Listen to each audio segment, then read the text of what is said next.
Hello everyone, welcome back to my channel. तो आज हम कंटिन्यू करने वाले हैं अपनी 11 डे बिजनेस स्टडी की सीरीज को। इस वीडियो में हम लोग पढ़ेंगे प्रिंसिपल्स ऑफ मैनेजमेंट के प्रीवियस ईयर से इंपॉर्टेंट क्वेश्चंस। इस वीडियो को देखने के बाद आपको आइडिया हो जाएगा कि प्रिंसिपल्स ऑफ मैनेजमेंट के कैसे क्वेश्चन सीबीएसई पूछता है, किस तरह से क्वेश्चन बनते हैं, केस स्टडी किस तरह से पूछी जाती है। Without wasting a time video शुरू करते हैं। वीडियो शुरू करने से पहले चैनल को जरूर सब्सक्राइब कीजिए। तो let's start our video with our first question.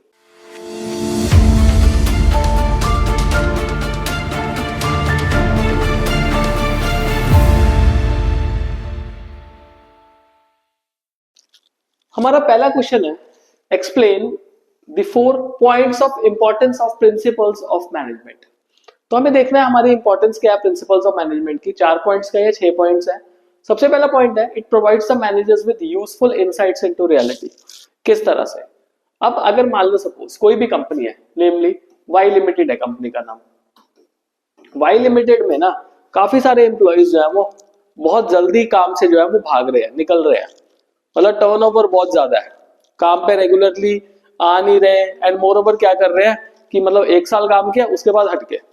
अब इसके पीछे कारण जब पढ़ा तो क्या पता लगा कि जो वाई लिमिटेड है ना अपने एम्प्लॉयज को फेयर रेम्युनरेशन नहीं दे रहा था। अब फेयर रेम्युनरेशन मतलब अगर कोई बंदा काम कर रहा है तो उसको पैसा भी फेयरली मिलना चाहिए।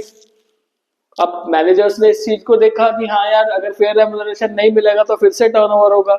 अब नए एम्प्लॉयज को सिखाने के लिए टाइम लगता है, फिर से ट्रेनिंग में एफर्ट लगाना पड़ेगा, फिर से उनको समझाना पड़ेगा, इतने में फिर से नए एम्प्लॉयज आ जाएंगे। तो उनके लिए जो रियलिटी थी उसको यूजफुल इनसाइट के तौर पे देखते हुए उन्होंने मैनेजमेंट का प्रिंसिपल अप्लाई किया and then they got the solution. Second, help in optimum utilisation of resources and effective administration, division of labour.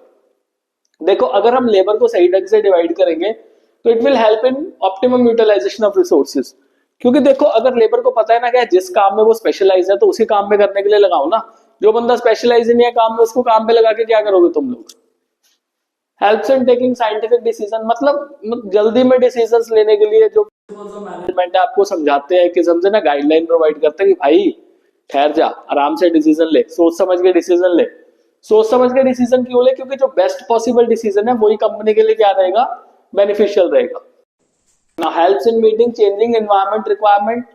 So business environment keeps on changing. It is dynamic. चाहे वो business environment में बात करें, economic environment की, social environment की, technical environment की, political environment की, legal environment की, ये change होता रहेगा। ये हम अगले चैप्टर में देखेंगे। तो principles of management हमें somehow help करते हैं। Helps in fulfilling social responsibility. देखो, business का काम सिर्फ प्रॉफिट कमाना नहीं होता, सोशल ऑब्जेक्टिव्स को भी फुलफिल करना होता है। और जो प्रिंसिपल्स ऑफ मैनेजमेंट है कहीं ना कहीं हमें सोशल रिस्पॉन्सिबिलिटी को फुलफिल करने के लिए हेल्प करते हैं। Now it used as a basis for management training, education and research. देखो, कोई भी ट्रेनिंग है, एजुकेशन एंड रिसर्च है, प्रिंसिपल्स ऑफ मैनेजमेंट उसमें काफी ज्यादा हेल्प करते हैं। मान लो सपोज, देखो मैं आपको एक प्रिंसिपल बताता हूँ, इनिशिएटिव। अब इनिशिएटिव में क्या है कि जो आपके एम्प्लॉइज है उनको इनिशिएट लेने दो काम करने के लिए, कि उनको कहो कि अपने आप प्लान्स और आइडियाज प्रोवाइड करो। अगर आपके प्लान्स और आइडियाज यूजफुल होंगे तो मैनेजमेंट उस प्लान और आइडिया को एग्जीक्यूट कर सकती है। तो ट्रेनिंग में उनको बताया जा सकता है that you can give your initiation. तो ट्रेनिंग में ये चीज उनको सिखाई जा सकती है। तो इस तरह से हम देखते हैं जो प्रिंसिपल्स ऑफ मैनेजमेंट है इंपॉर्टेंट है। नेक्स्ट देखते हैं, state the role of speed boss. No, speed boss का क्या मतलब है? स्पीड नाम से क्लियर है, फ्लैश की तरह तेज भागना। स्पीड बॉस का मतलब है इस बंदे ने ना काम जल्दी से कंप्लीट करवाना है। This is the main purpose of speed boss. और हाँ, जल्दी के चक्कर में ना एक्यूरेट काम को मत भूल जाना, काम एक्यूरेटली होना चाहिए। Explain order and initiative. देखो, ऑर्डर का क्या मतलब है? ऑर्डर का मतलब है जो बंदा है ना और जो मटेरियल है, मैन एंड मटेरियल, वो अपनी सही जगह पे होना चाहिए, सही ठिकाने पे होना चाहिए। स्कूल का एग्जांपल देता हूँ। स्कूल में बने होते हैं staff rooms.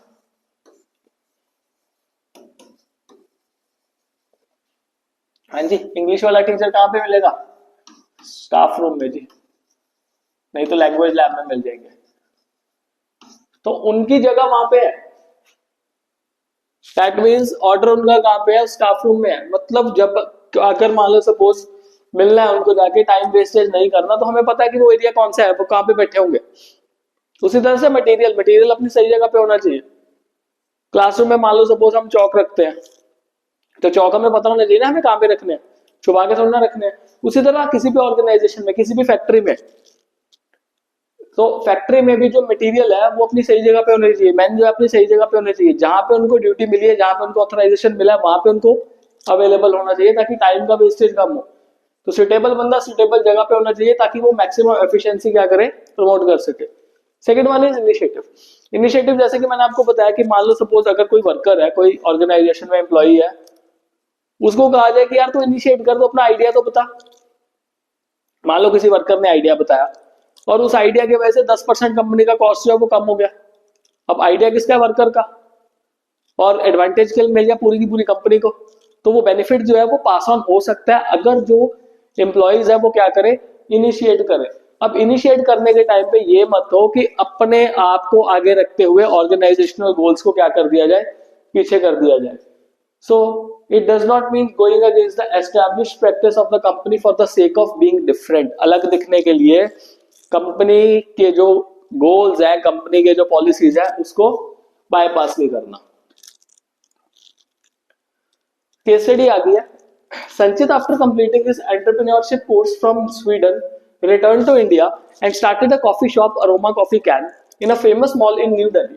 The specialty of coffee shop was the special aroma of coffee and a wide variety of flavors choose from. Somehow the business was neither profitable nor popular. Sanchit resolved to find out reason. He appointed Sandhya, an MBA from a reputed college, as a manager to find out cause for the same.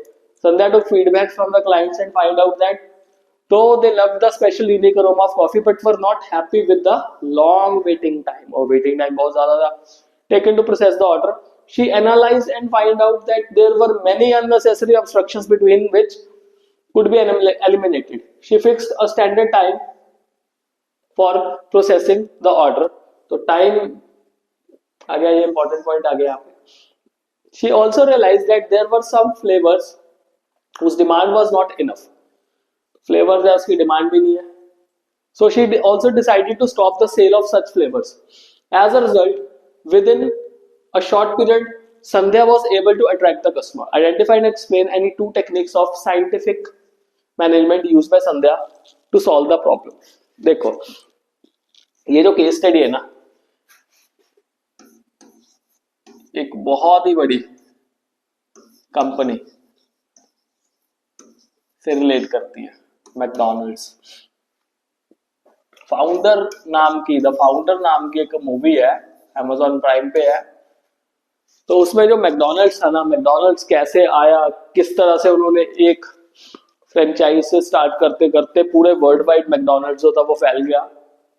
McDonald's जब शुरू हुआ था तो उस time पे ना जो McDonald brothers थे, उन्होंने अपना जो रेस्टोरेंट है ना उसको बहुत ही यूनिक स्टाइल से डिजाइन किया।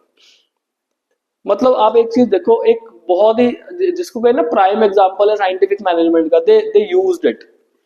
इतना दिमाग उस आइडिया को एग्जीक्यूट करने में उन्होंने इतना टाइम लगाया, बट टाइम लगाया उसका रिजल्ट मिला। उनसे ये आइडिया पूछा रे क्रॉक ने, जिसने बाद में मैकडॉनल्ड्स को बहुत ज्यादा ऊंचाइयों पर लेके गया। रे क्रॉक मैकडॉनल्ड ब्रदर्स ने तो मतलब आप मूवी में देख सकते हो, but we will be focusing here कि उन्होंने ऐसा क्या कर दिया। देखो जो उन्होंने अपना छोटा सा लेआउट बनाया था ना रेस्टोरेंट का, किचन का, वो इस हिसाब से था कि जस्ट लाइक ना जो मेन है और मशीन है उसमें इतना तगड़े लेवल का कोऑर्डिनेशन था। अगर मान लो सपोज यहाँ पे बर्गर बंस पड़े हैं तो साथ के साथ ही आपके क्या होंगी, सॉसेज होंगी, साथ के साथ ही क्या होगी, पैटी होगी, साथ के साथ ही क्या होगी, पैकिंग होगी। उसके बाद वहीं से घूम के स्लाइडिंग बनाई हुई थी, साथ के साथ ही क्या होती रहेंगी, डिलीवरी होती रहेंगी। इस तरह से काम किया।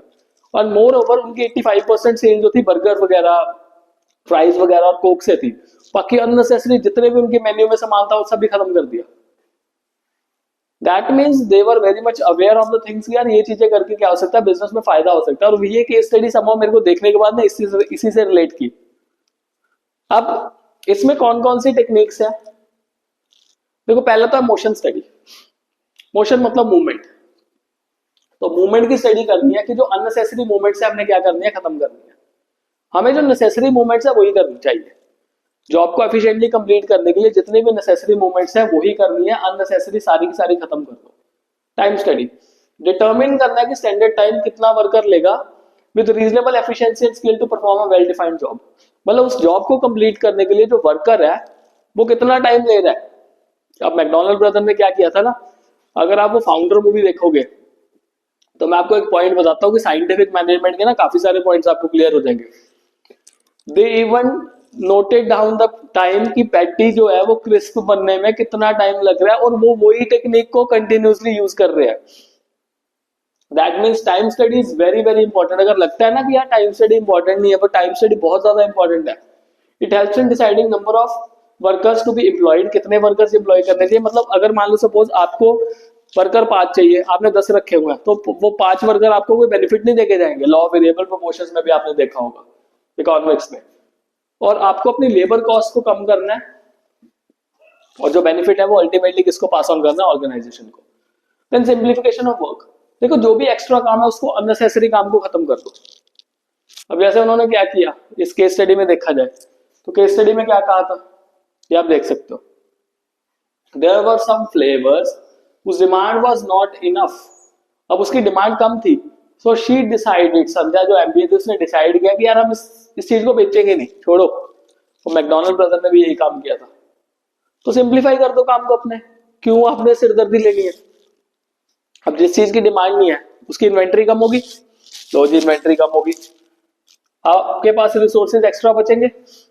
अब जो चीजें हमें काम की नहीं आ रही, हमें यूजफुल ही नहीं लग रही, उसको रखने का फायदा भी क्या है, तो हमारी कॉस्ट भी कम होगी, और जो हमारी चीजें बिक रही है उससे हम प्रॉफिट कमा लेंगे। This is the thing. Next question, explain unity of command and equity as principles of general management. बहुत ही आसान है। यूनिटी ऑफ कमांड का मतलब है एक बॉस से इंस्ट्रक्शन लो, कमांड एक ही कमांड सुनोगे तो सही रहोगे। अगर आप 2 बॉसेस की कमांड सुनोगे तो कभी भी काम जो है वो सही नहीं हो सकता। क्यों नहीं सही हो सकता, मैं आपको उसका एक सिंपल सा कारण बताता हूँ। एक बॉस कह रहा है कि भाई तूने शाम की शिफ्ट लगानी है, एक बॉस कह रहा है भाई तूने सुबह की शिफ्ट लगानी है, बंदा फंस गया। उसकी मानेगा तो दूसरा नाराज है, उसकी मानेगा तो पहले वाला नाराज है। यूनिटी ऑफ कमांड में क्या होगा कि आपकी जो कंफ्यूजन है वो खत्म हो जाएगी, आपकी कोई भी कंफ्यूजन नहीं रहेगी। आपको पता है कि आपको कौन सा काम करना है, कौन से तरीके से करना है। अगर आप एक सुपीरियर की बात सुनोगे एंड आप एक के लिए ही रिस्पॉन्सिबल रहोगे, ये तो फर्स्ट पॉइंट हो गया आपका। इक्विटी, इक्विटी का मतलब है there shall be no discrimination on the basis against on the basis of sex, religion, language, caste, belief, nationality etcetera. किसी का धर्म को लेके नहीं आप अब कंपनी में करना, किसी के एरिया को लेके नहीं, जेंडर को लेके नहीं, बिलीफ को लेके नहीं। देखो हर बंदे का ना अपना बिलीफ है, तो that is why we are a diverse country, unity in diversity. So इससे क्या होता है कि देखो अगर मान लो सपोज इक्विटी प्रमोट हो रही है ना, तो जो वर्किंग एनवायरनमेंट है, वर्किंग एनवायरनमेंट बहुत ही ज्यादा पॉजिटिव हो जाता है, बहुत ज्यादा पॉजिटिव। एंड इससे काइंडनेस, जस्टिस जो है मैनेजर के बिहेवियर में क्या दिखती है, और वर्कर्स को लगता है यार ठीक है अगर मेरा मैनेजर मेरे लिए अच्छा है, मेरे लिए इक्विटी प्रमोट कर रहा है, तो वो भी लॉयल बनते हैं। It's all give and take. सामने वाला बंदा अगर आपके लिए अच्छा है तो आप भी डेफिनेटली उनके लिए क्या होंगे, अच्छे होंगे। Explain any 4 points highlighting the nature of principles of management. Nature of principles of management, universal applicability. मैं डिवीजन ऑफ लेबर की बात करूं,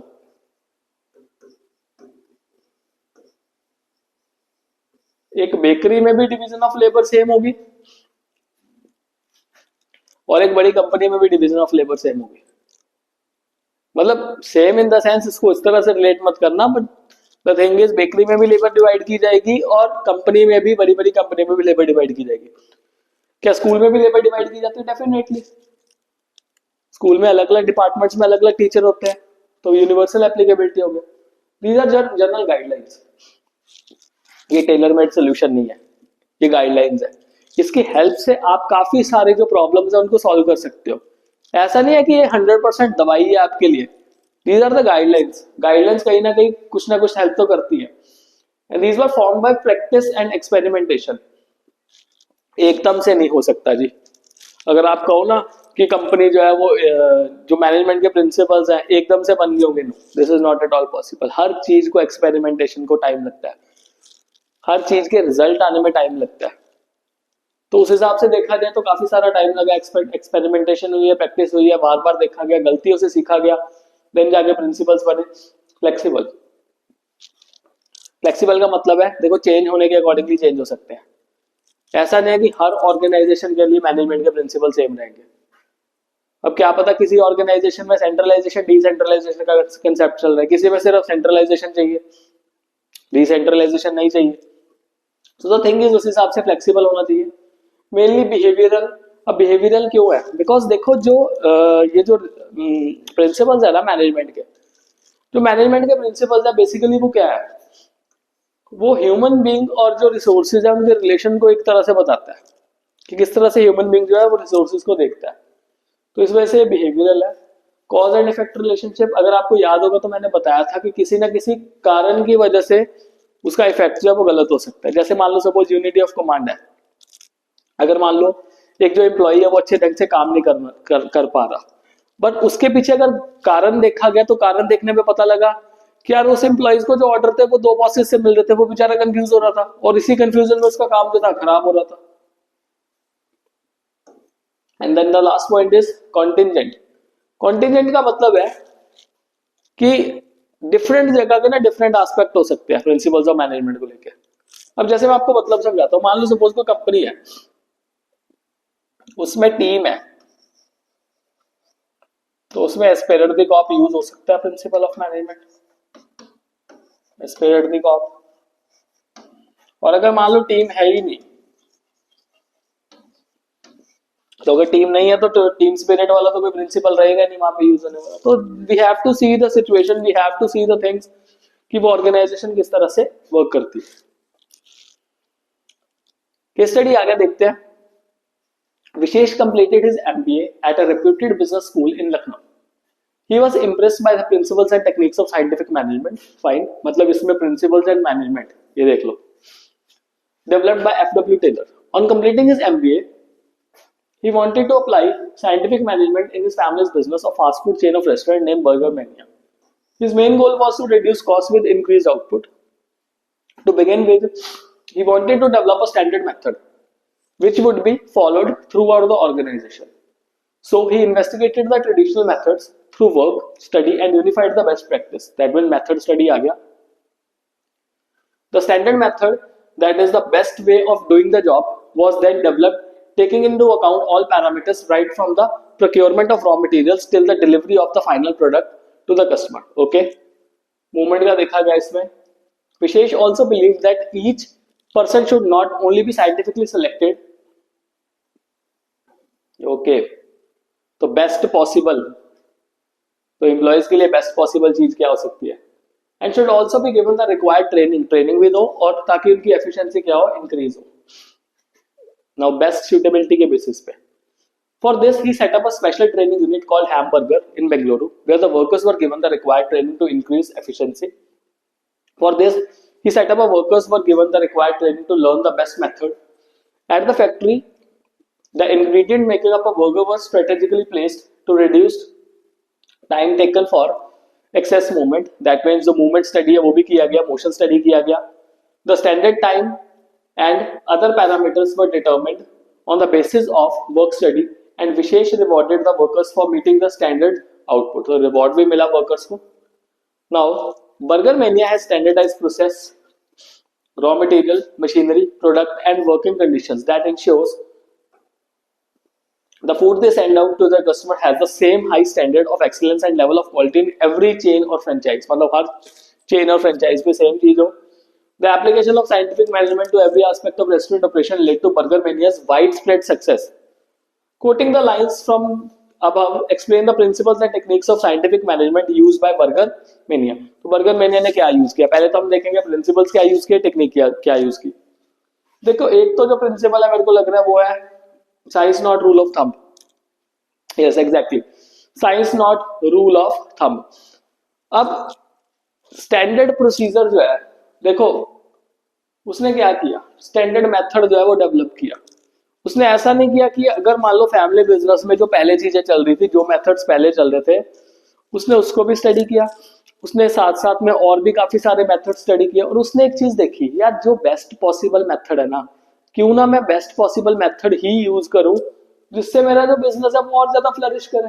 सो investigated traditional methods through work study, काम को अच्छे से स्टडी किया, and unified the best practices, जितनी भी बेस्ट प्रैक्टिस थी उसको यूनिफाई किया.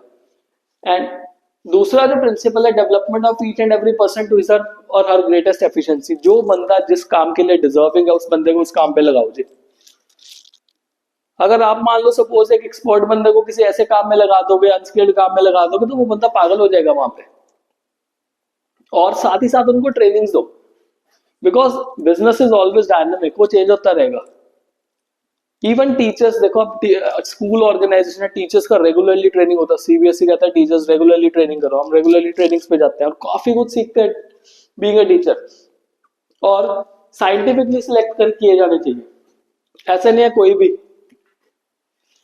गधे और घोड़े की रेस में दौड़ाई दो. नो, ट्रेनिंग्स देनी है उनको, उनकी एफिशिएंसी को इंक्रीज करना है. और हाँ, डेवलपमेंट ऐसे नहीं सिर्फ ट्रेनिंग देते रहो, पैसा भी दो. अब ये देखो, इस बंदे ने भी कहा था,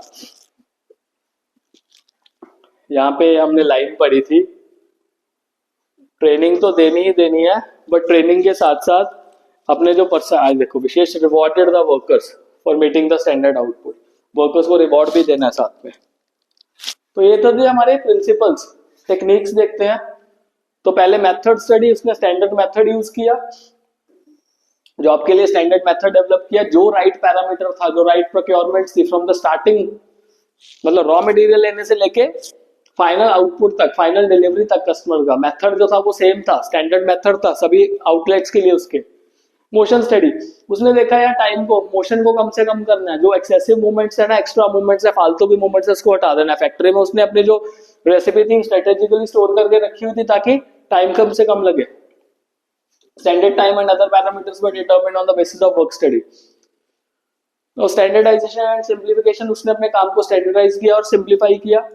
स्टैंडर्डाइज प्रोसेसेस मतलब raw material, time, machinery, product and working conditions that ensures food they send out to their customer has same high standard and excellence. मतलब the thing is कि जो टेस्ट हम एक आउटलेट पे दे रहे हैं वो सेम टेस्ट जो वो दूसरे आउटलेट पे भी मिलना चाहिए. और सिंप्लीफाई कर दो, काम को आसान कर दो, स्टैंडर्डाइज तरीके से करो.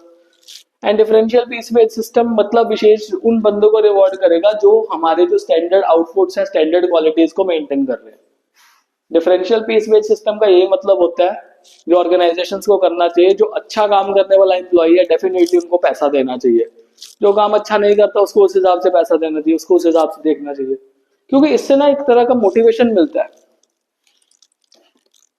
कई जगह पे ये मॉनेटरी मोटिवेशन मिलता है, कई जगह पे इसको डिनायल भी किया जाता है, कई जगह पे एक्सप्लॉयटेशन भी होता है, कई जगह पे जो बॉसेस है बहुत ज्यादा बेनिफिट्स भी देते हैं. So these are the few things. Now explain the following principle of general management. Authority and responsibility नाम का प्रिंसिपल है, पढ़ते हैं क्या है. अथॉरिटी का क्या मतलब है, आपको पावर देना है. और रिस्पॉन्सिबिलिटी का क्या मतलब है, आपको किसी काम के लिए कहना कि यार तेरी ये रिस्पॉन्सिबिलिटी है, तुम्हें इसको फुलफिल करना है. देखो, रिस्पॉन्सिबिलिटी अगर मिल जाए, मान लो सपोज मेरे को सिलेबस कराने की रिस्पॉन्सिबिलिटी मिल गई, यार 6 महीने में सिलेबस कराना है, अब उसके साथ मेरे को अथॉरिटी भी मिलनी चाहिए. क्या अथॉरिटी मिलनी चाहिए, यार मेरे को अपने तरीके से जो है मेरे को काम कराना है, मैं अपने तरीके से कराऊंगा, मेरा जो मेथड है वो यूनिक होगा, मेरा मेथड मेरे तरीके से मैं चलूंगा. पर वो ऐसा नहीं है कि मैं बॉसी बन जाऊं उस चीज के लिए. बॉसी इन द सेंस मैं अपना रोब झाड़ने लग जाऊं. नो, अगर अथॉरिटी मिली है, रिस्पॉन्सिबिलिटी है, तो उस अथॉरिटी को इस तरह से यूज करना कि जो ऑर्गेनाइजेशनल गोल्स हैं वो क्या हो, अचीव हो. और ऑर्गेनाइजेशन भी क्या करे कि जिसको अथॉरिटी दे रहे हैं वो कुछ ना कुछ सेफगार्ड्स बना के रखे कि जो मैनेजर है ना अपने पावर को अब्यूज ना करे. कई लोगों को आदत होती है ना, पावर मिल गई तो पावर वो है ना सिर पे चढ़ जाती है, उसका फिर वो गलत फायदा उठाते हैं, अब्यूज करते हैं पावर का. तो मैनेजर्स को ये चीज भी देखनी चाहिए कि जिसको भी पावर मिल रही है ना वो अननेसेसरी अथॉरिटी ना दिखाए, अपनी रिस्पॉन्सिबिलिटी तो फुलफिल करे, बट अननेसेसरी अथॉरिटी अगर दिखाई जाएगी that will be not good for, मतलब वो ग्रेटर कॉज के लिए अच्छा नहीं रहेगा. तो authority is the right to give orders and obtain obedience, and responsibility is corollary of authority. The principle of authority and responsibility suggests that manager require authority commensurates with their responsibility. जैसे मैंने पहले बताया आपको, अगर मेरे को syllabus 6 महीने में कंप्लीट कराना है, रिस्पॉन्सिबिलिटी मिली है, तो मेरे को अथॉरिटी भी मिलनी चाहिए कि मेरे को किस तरह से कराना है। हाँ, बट मैं उसके चक्कर में अपनी पावर का अब्यूज मत करूं, that is the thing. Next question. तबीयत थोड़ी सी खराब है, थोड़ी नहीं काफी खराब है, बट स्टिल लगा हुआ, गले की बैंड बजी हुई है, तो माइंड मत करना। अगला देखते हैं। Appliances India limited is engaged in manufacturing and distribution of home appliances since 1987। क्या बात है। It has a good name in the market as a company is producing good quality appliances.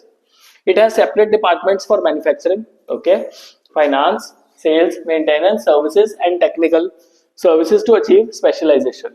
Since the areas of operations of the company have increased and customers have become more demanding, the company decided to modify the existing principles of management to meet the changing requirement of the environment. State the general principle of management which the company wants to modify to meet the changing. So principle of division of work. आप एक चीज देखो कि जो work है उसको छोटे छोटे टास्क में, छोटे छोटे जॉब्स में डिवाइड कर देना और उसको स्पेशलाइज के थ्रू ही परफॉर्म करना। उनके डिपार्टमेंट्स तो देखो ऑलरेडी सेपरेटेड और डिवाइड किया हुआ है काम। अब इसको और ज्यादा क्या किया जा सकता है, रिफाइन किया जा सकता है। That is the answer. Vibhu joined as a CEO of Mega Maruti Limited, a firm manufacturing cars. On the first day, he addressed his subordinates, saying that organization should have a chain of authority and communication that runs from a top to bottom and should be followed by managers and the subordinates. सभी को follow करना है. He also added that for routine matters, a worker can not directly contact the CEO, but in an emergency, he and she may contact directly. We would discuss an important principle of management, principle of scalar chain determine किया हुआ, identify कर लिया, explain करना है हमें principle of scalar chain. तो अगर scalar chain की बात करें तो ये देख लो, मान लो सपोज हमने एक स्केलर चेन बना लिया, यहाँ पे A B C D E इतना ही है एंड एफ, ओके, और A L M N O and P. अब मान लो सपोज अगर ए ने एफ से बात करनी है तो ये, एफ ने अगर जाना है तो ये फॉर्मेट फॉलो करना पड़ेगा। एफ को पहले ई से बात करनी पड़ेगी, डी से, फिर सी से, फिर बी से, फिर ए से। एफ को अगर पी से बात करनी है तो एफ को पहले ई के पास जाना पड़ेगा, डी के पास, सी के पास, बी के पास, ए के पास, उसके बाद फिर L M N O and P. ये कहा जा रहा है कि रूटीन मैटर पे, कि रूटीन मैटर्स में ये सारी चीजें होनी चाहिए। बट देखो अब ई और ओ को अगर बात करनी है तो ई और ओ तो सेम लेवल पे बैठे हुए हैं, और अगर मान लो सपोज ऐसी कोई भी इमरजेंसी आती है जिसमें ई को डायरेक्टली ओ से कांटेक्ट करना है, तब भी वो कर सकता है बाय यूजिंग गैंग प्लैंक। इसका यूज किया जा सकता है गैंग प्लैंक का, और ये सिर्फ और सिर्फ इमरजेंसी पर्पस के लिए होगा। अगर रेगुलरली हम कहें ना कि यार जो गैंग प्लैंक का यूज किया जाएगा, that is not the case. तो स्केलर चेन को यूज किया गया। स्केलर चेन इसी तरह से होता है। इस पैराग्राफ में ये सब कुछ लिखा हुआ है, और हाँ ध्यान रखा जाए अगर मान लो स्केलर चेन का क्वेश्चन आता है किसी भी तरह से, तो प्लीज डायग्राम को जरूर ड्रॉ करके आना। वो एक ज्यादा अच्छा एक्सप्लेनेटरी पॉइंट जो आपके लिए कंसिडर किया जा सकता है। Yellow Pumpkin is an Italian restaurant in Delhi well known for its fresh and authentic dishes including pasta, pizza, etc. It has been serving its customer for the last 20 years. It has been winning various awards and recognition for its services. During COVID-19, it suffered huge losses.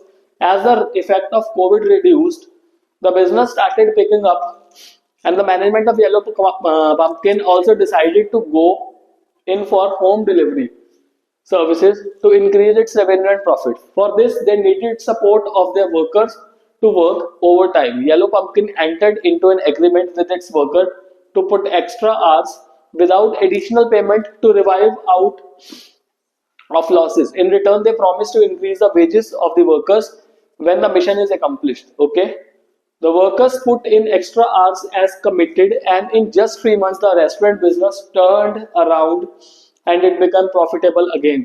Yellow Pumpkin honored its commitment and not only increased the wages of the workers, but also gave them bonus as an additional incentive. Identify and explain the principle of management. The principle is discipline. देखो, चाहे वो employees थे चाहे वो owners थे, दोनों ने क्या किया, डिसिप्लिन को फॉलो किया। एम्प्लॉयज ने पहले किया, एम्प्लॉयज को सैलरीज कम मिली। ओके, ये देखो, workers put in extra hours without additional payment, salaries कम मिली बट स्टिल वर्कर्स ने काम किया। और अगर वर्कर्स ने काम किया, ईमानदारी से काम किया, तो उनके जो ओनर्स हैं, उनके ओनर्स ने भी क्या किया, उस चीज को एग्रीमेंट में पूरा रहे। Now it is the obedience to organisational rules and employment agreement which are necessary for the working of organization. It requires good superiors at all level, clear and fair agreements and judicious applications of penalties.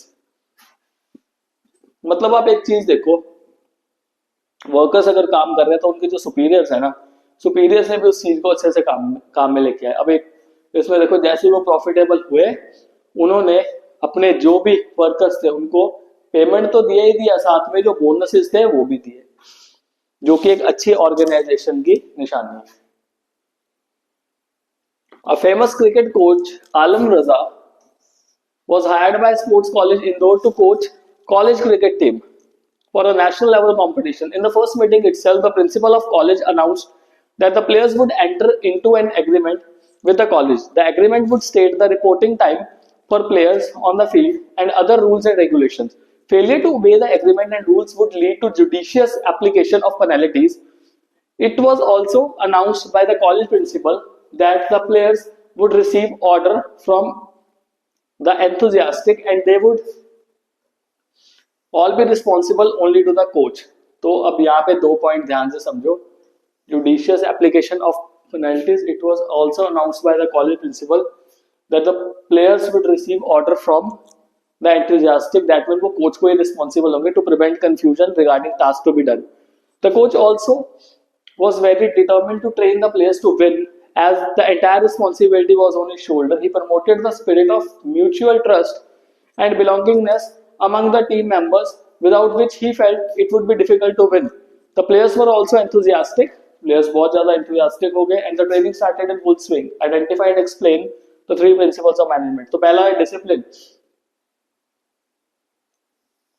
other rules and regulations, discipline आ गया। दूसरा, unity of command, मतलब एक boss की सुनी जाएगी, responsible only to the coach. And third is esprit de corps. Esprit de corps मतलब ये रहा, mutual trust, spirit of mutual trust. तो ये 3 प्रिंसिपल्स है मैनेजमेंट के, जो क्या हुए इस केस स्टडी में पूरे के पूरे हमें बताए गए। Taylor called for complete mental revolution on the part of both management and workers. It meant that management and workers should transform their thinking. दोनों को, management should share the gains of the company, if any, with the workers. At the same time, workers should work hard and be willing to embrace change for the good for the company. मतलब ये मत हो ना कि worker कहे यार मेरा जो मैनेजर है वो मेरे लिए कुछ नहीं करता, मैनेजर कहते हैं तो विला बंदा बैठा रहता है, काम ही नहीं करता। क्योंकि देखो, वर्कर्स को लगता है यार मेरे को पैसा नहीं मिलता, मैनेजर को लगता है मेरा वर्कर काम नहीं करता। ऐसी सारी फीलिंग जो है ना, बिजनेस को खराब कर सकती है। ऐसी फीलिंग से कोई भी काम सक्सेसफुल नहीं होगा, बल्कि और ज्यादा काम क्या होगा, खराब होगा। तो इसका जो आंसर है वो है हार्मनी नॉट डिस्कॉर्ड। तो ये जो पहला वर्ड है मेंटल रेवोल्यूशन, इससे क्लियर हो गया था। मेंटल रेवोल्यूशन जो है हार्मनी नॉट डिस्कॉर्ड में है। जो कोऑपरेशन नॉट इंडिविजुअलिज्म है, हार्मनी नॉट डिस्कॉर्ड का ये अगला जो है, अगला फर्दर स्टेप है। Class 12th of NK Senior Secondary School visited the factory of Jaipur Export Private Limited, a company manufacturing ready-made garments. Okay, they observed that different workers were allocated different tasks like cutting the fabric. देखो, different workers were given different tasks, और division of work कर दिया। Cutting the fabric, factory बोल दिया, factory को कहाँ से cut करने का। As per specifications, stitching dresses, putting buttons, ironing the finished dresses, packing them and putting labels. The CEO told the student that this resulted in efficient and effective output. मतलब बताना efficient और effective का, पहली video में बताया था, comment box में जरूर लिखना। They also observed orderliness in the factory as there was a fixed place of orderliness. ये देखो, ऑर्डर आ गया, निकल गया यहीं से। The students letter discuss with their business study teacher and understood that principles of management given by Fayol were being followed in the factory, identify and explain to principles of management। देखो नाम से clear हो रहा है, देखो एक तो orderliness हो गया और दूसरा हो गया डिफरेंट टास्क जो डिफरेंट लोगों को, दैट में डिवीजन ऑफ वर्क आ गया और ऑर्डर आ गया। अब डिवीजन ऑफ वर्क क्या है कि काम को डिवाइड कर दो छोटे छोटे टास्क में।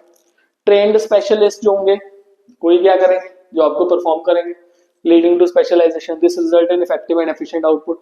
और साथ के साथ ऑर्डर, ऑर्डर का मतलब है जो मेन मटेरियल जिस जगह पे है उसी जगह पे होना चाहिए। The principle of order state that a place for everything, that means everyone and everything in its his और her place, essentially it means orderliness.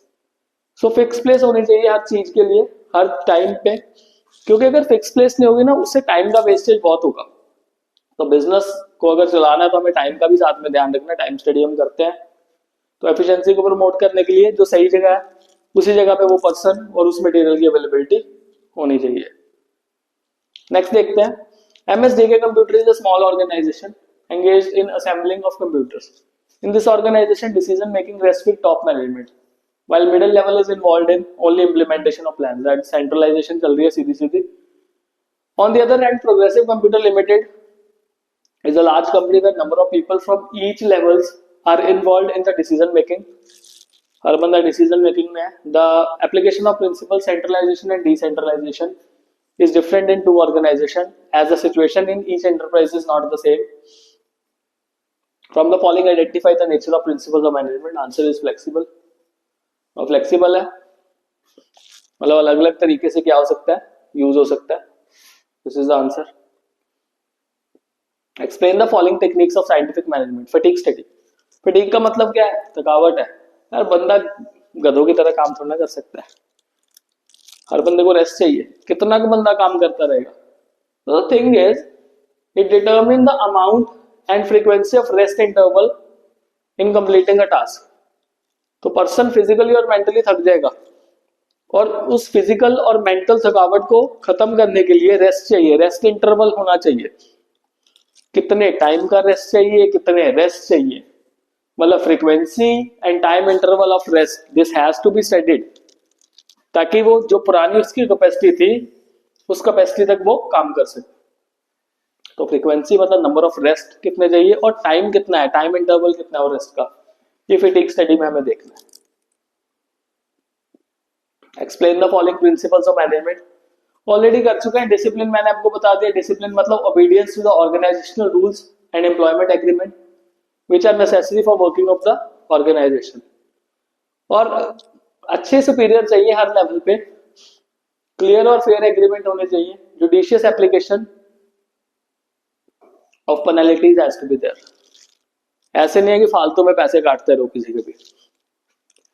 अब कई जगह पे क्या होता है, एम्प्लॉयमेंट एग्रीमेंट में कुछ कह दिया, पैसे कुछ दे रहे हैं, तो उससे क्या होता है, बेचारा जो एम्प्लॉय है उसका हैरेसमेंट होता है।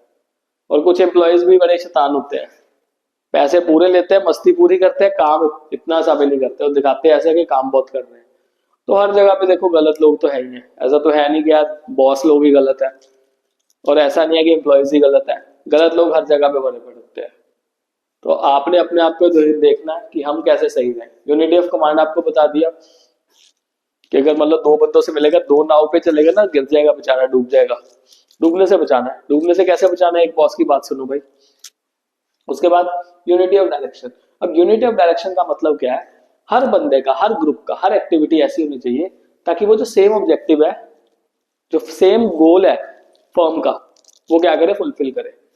सो unity of action has to be there and coordination has to be there, because ultimately the goal of organisation will be fulfilled, ultimately उनके भी जो पर्सनल ऑब्जेक्टिव्स है वो क्या हो सकते हैं, फुलफिल हो सकते हैं। केस स्टडी आगे देखते हैं, एमसीक्यू है। Vanguard in a company manufacturing footwear for men, women and children has been earning consistent profit for the last many years। अच्छी बात है। It has democratic style of working. Workers are encouraged to develop and carry out plans for improvement in the organization। Varun, who is working in the production department, gave a suggestion which is related in 10% reduction in the cost of production of shoes.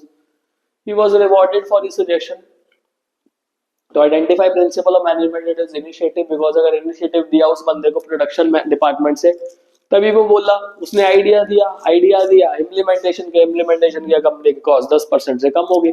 और company में देखो discipline किया, discipline क्या किया कि अगर उसने benefit दिया कंपनी को, तो कंपनी ने साथ साथ उसको क्या कर दिया, रिवॉर्ड भी दे दिया।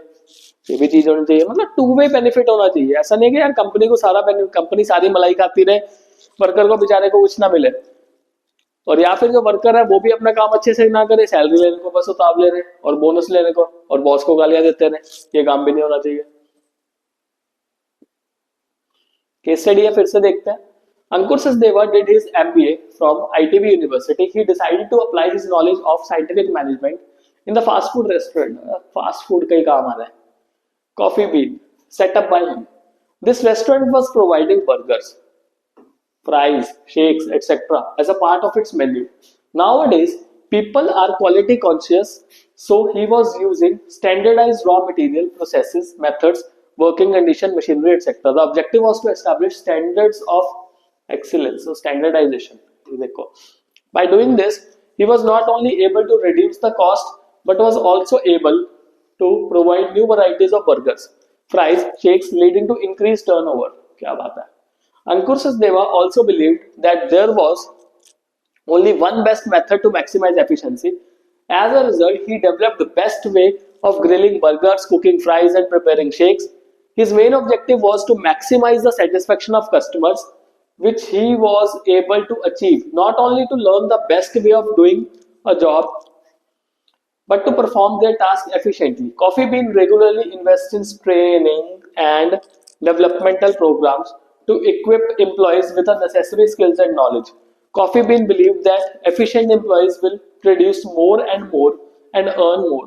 This will ensure that greater efficiency and prosperity for both company and for workers. Definitely. The above case highlights the use of scientific principles and techniques. Already वैसे ना पहले भी ऐसा एक क्वेश्चन आ चुका था जिसमें हम पढ़ चुके थे, अब इसका आंसर भी वही होने वाला है बिल्कुल। The development of each and every person to his और best greatest efficiency and prosperity. Taylor तो बिलीव करता है ना कि यार जो बंदा है जिसका काम उसी को साजे, ये कहावत है एक बहुत ही अच्छी। या जो बंदा जिस काम के लिए सूटेबल है, जो बंदा फिजिकली मेंटली जिस काम के लिए सूटेबल है, उस बंदे को उस काम पे लगाओ। और ऐसा नहीं है कि काम पे लगा के छोड़ दो बंदे को, यार रेगुलरली क्या करो, ट्रेनिंग भी देते रहो ताकि उसकी एफिशिएंसी क्या हो सके, इंक्रीज हो सके। Then science not rule of thumb. अब देखो उसने क्या किया था, बेस्ट मेथड चूज किया था, यहाँ पे केस स्टडी पे लिखा हुआ है। हाँ देखो, standardise raw material processes, standards of excellence, that means उसने एक ऐसा मेथड चूज किया जिससे उसको एक्सीलेंस मिले।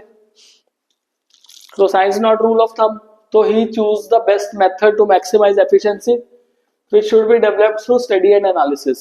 तो उसने बार बार स्टडी किया, उसने रूल ऑफ थंब को सब्स्टिट्यूट कर दिया। रूल ऑफ थंब मतलब पुराने किसी आइडिया को उठा लिया, पुरानी चीजों को समझ लिया, उसके हिसाब से हम काम करते रहे। No, that is not the case. तो बार बार उसको स्टडी किया, बार बार देखा कि यार हाँ ये बेस्ट हो सकता है, ह्यूमन एनर्जी बच सकते हैं और वेस्टेज को हम कम कर सकते हैं। टेक्निक्स क्या थी, method study and standardization and simplification. We have already completed these studies again and again, so we can see next question पे move करते हैं। Explain the following points of significance of principles of management. तो हमें points समझने हैं।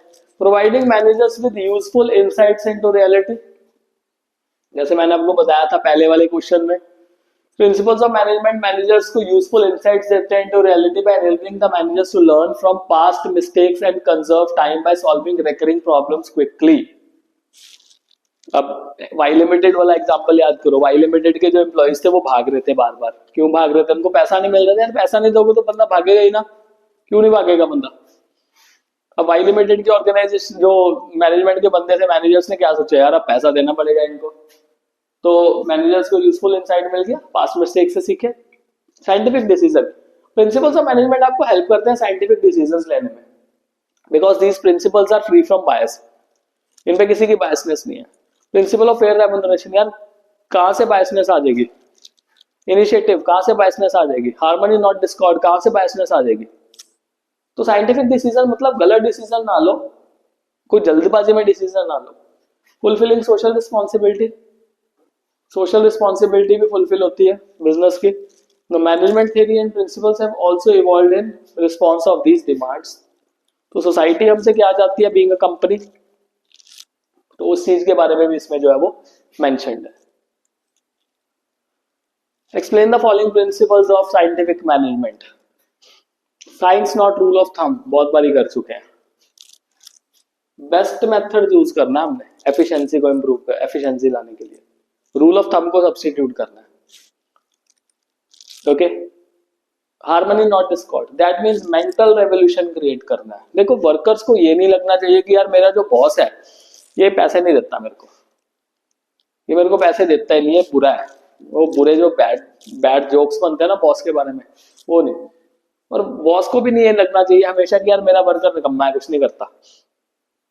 कई लोग सोचते हैं ऐसा, कई वर्कर्स ऐसा सोचते हैं. So both management and the workers should transform there thinking. Management को जो गेन्स हुए हैं डेफिनेटली शेयर करने चाहिए अपने वर्कर्स के साथ, और वर्कर्स को भी अपने कंपनी के लिए हार्डवर्क करना चाहिए. And they have to like willing होना चाहिए चेंज को एम्ब्रेस करने के लिए. अगर मान लो सपोज डायनेमिज्म की वजह से कंपनी में कुछ चेंजेस आ रहे हैं, तो वर्कर ये नहीं है स्टबर्न बन के रहे या मेरे को आता है मैंने नहीं सीखना. वर्कर्स को सीखना चाहिए. तो अगर टू वे चीज होगी ना तभी जाके बेनिफिट मिलेगा, अगर वन वे होगी ना फिर कोई फायदा नहीं है. The development of each and every person to his और ग्रेटेस्ट एफिशिएंसी एंड प्रॉस्पेरिटी. वही जिसका काम उसी को साझे, जो बंदा फिट है उस काम के लिए उस बंदे को उसी काम के लिए लगाना चाहिए. सिलेक्शन इस हिसाब से होनी चाहिए. वर्क जो एम्प्लॉइज को मिल रहा है उनकी कैपेबिलिटी के अकॉर्डिंगली होना चाहिए. ट्रेनिंग मिलनी चाहिए साथ ही साथ ही. और अगर मान लो सपोज वो बंदा ढंग से काम करता है, अच्छा काम करता है, तो यार उनको कमाई के लिए भी मिलना चाहिए. ओके, तभी उनकी जो ग्रेटेस्ट एफिशिएंसी और प्रोस्पेरिटी है साथ ही साथ निकल के आएगी. कंपनी को भी बेनिफिट होगा और वर्कर्स को भी इसका बेनिफिट मिलेगा. Explain the following features of principles of management. General guidelines है, मैंने आपको बता दिया था कि जनरल गाइडलाइंस होती है. रेडीमेड सोल्यूशन नहीं देते, जैकेट मेड सोल्यूशन नहीं होते, बिकॉज रियल बिजनेस सिचुएशन में चेंज होती रहती है, बहुत कॉम्प्लेक्स होती है, बहुत ही ज्यादा कॉम्प्लेक्स है. अब जैसे देखो यार, इनिशिएटिव आ गया मान लो सपोज, मैं आपको एक एग्जांपल देता हूँ. इसमें इनिशिएटिव में कहा जाता है कि यार बंदों से पूछो क्या हो सकता है कंपनी के लिए. मान लो सपोज कोई फंक्शन है, और फंक्शन में चीफ गेस्ट को किसको बुलाना है. अब ये टॉप मैनेजमेंट के बंदे डिसाइड करेंगे या लोअर लेवल के बंदे डिसाइड करेंगे. तो somehow we have to see that क्या सिचुएशन क्या है, मेनली बिहेवियरल. तो मैनेजमेंट प्रिंसिपल्स जो है वो ह्यूमन बीइंग के बिहेवियर से होते हैं. So they enable a better understanding of the relationship between human and material resources. We have already discussed. Form by practice and experimentation. बार बार प्रैक्टिस करने के बाद ही हमारे जो प्रिंसिपल्स है वो बने हैं. तो ये विजडम थी कलेक्टिव मैनेजर्स की, उसके हिसाब से प्रिंसिपल्स जो फॉर्म किए गए हैं. Explain the techniques, scientific techniques, जो मैनेजमेंट के साइंटिफिक मैनेजमेंट की टेक्निक्स है. Time study. टाइम स्टडी में देखता है कि यार उस पर्टिकुलर जॉब को परफॉर्म करने के लिए कितना टाइम लगता है, तो कितने वर्कर्स चाहिए, कितनी लेबर कॉस्ट आएगी, तो उसको डिटरमिन करने टाइम स्टडी होता है. टाइम स्टडी देखो ऐसा नहीं है कि एक बारी में हो जाएगा कंप्लीट. काफी सारे एक्सपेरिमेंट्स करने पड़ते हैं टाइम स्टडी के लिए, एक बार में टाइम स्टडी नहीं किया जा सकता. Differential piece wage system. Differential piece wage system का मतलब क्या है कि जो एफिशिएंट वर्कर्स हैं और जो लेस एफिशिएंट वर्कर्स हैं उनको उस हिसाब से रिवॉर्ड करो. The reward efficient workers and motivate the less efficient ones to improve their efficiency. In this plan, there are two piece rates. One for those workers who produce the standard output or more, and other for those who produce less than standard output. मान लो आपने standard output set कर दिया. Let's say आपने ना company में एक standard output set किया कि अगर कोई बंदा 100 यूनिट बनाएगा एक दिन में, ये स्टैंडर्ड आउटपुट है, तो उसको 50 रुपए मिलेंगे एक यूनिट के, पर यूनिट के. जो 100 से प्लस बनाएगा, 100 से ज्यादा काम करेगा, उसको 60 रुपए मिल जाएंगे, और जो 100 से कम बनाएगा उसको 40 रुपए मिलेंगे पर यूनिट। अब हर बंदा सोचेगा यार मैं 100 तक तो पहुंचू ही पहुंचू, और वही बात है ना, पैसा जहाँ पे मिल गया बंदा कहेगा यार 1-2 यूनिट्स और एक्स्ट्रा ऊपर करते रहे तो 60 रुपए भी मिल जाएंगे। तो कंपनी का भी फायदा है, वर्कर का भी फायदा है। और अगर 100 से कम बना रहे हैं तो पनिश देम, और पनिशमेंट हार्श नहीं होना चाहिए, भाग जाएगा नहीं तो वो। This is just to motivate.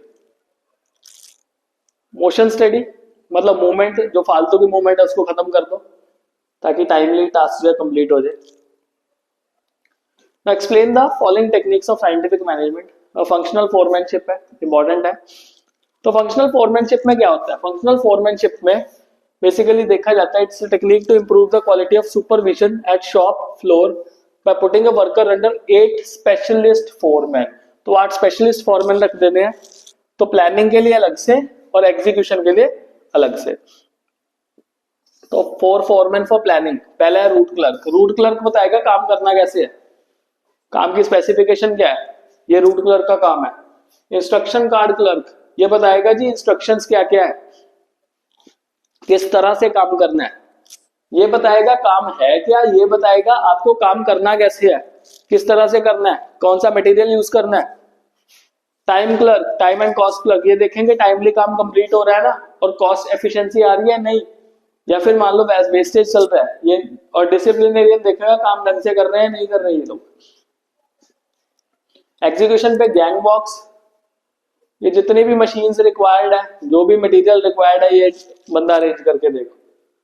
Speed box ये देखेगा काम टाइमली कंप्लीट हो रहा है नहीं हो रहा। रिपेयर बॉक्स, अब मान लो सपोज रिपेयर की रिक्वायरमेंट होगी, ऐसा तो है नहीं कंपनी में यार रिपेयर नहीं होगी, तो रिपेयर बॉस जो होगा वो इस चीज को देखेगा, और इंस्पेक्टर जो है वो देखेगा यार क्वालिटी वगैरह सही बन रही है, डिसिप्लिन में रह रहे हैं लोग या नहीं रह रहे, तो ये सारी चीजें हो जाएंगी। Next one is I guess last question है आपका विद्यालय believes in holistic development of students and encourage team building through a mix of curricular, co-curricular and sports activities. On its belongingness day a stage performance had to be put up. A committee of 10 prefects was constituted to plan different aspects of the function. They all decided to use recycled paper for decoration. There was a spirit of unity and harmony. ये देखो ये line आ गई, ये काम की मिल गई, spirit of unity and harmony आ गई। And all the members supported each other with mutual trust and belongingness. The program was systematically planned and executed. Karthik, one of the prefects, realized that unknowingly the group had applied one of the principles of management while planning and executing the program. He was so inspired by the success of function that he asked his father to apply same principle in his business. His father replied that he was already using this principle. Identify the principle. The principle is aspirate the corps. ये वाला principal जो है वो apply किया गया। अब aspirate de corp में team work को लेकर काम किया जाता है, तो जो टीम है उसमें काम हो, और टीम वर्क में काम होगा तो अल्टीमेटली काम जो है वो बहुत ज्यादा अच्छा होगा। और this was our last question. तो 25 क्वेश्चन का ये था, इसमें काफी सारे क्वेश्चंस रिपीट भी हुए थे, बट आई थिंक सो आपको आइडिया हो गया कि किस तरह से केस स्टडी पूछी जाती है। तो this is it for today's class. I hope you like the video. Like किया तो प्लीज इसको शेयर भी करो ताकि मैक्सिमम लोगों तक पहुंचे, and do subscribe my channel. Thank you very much and always stay blessed all.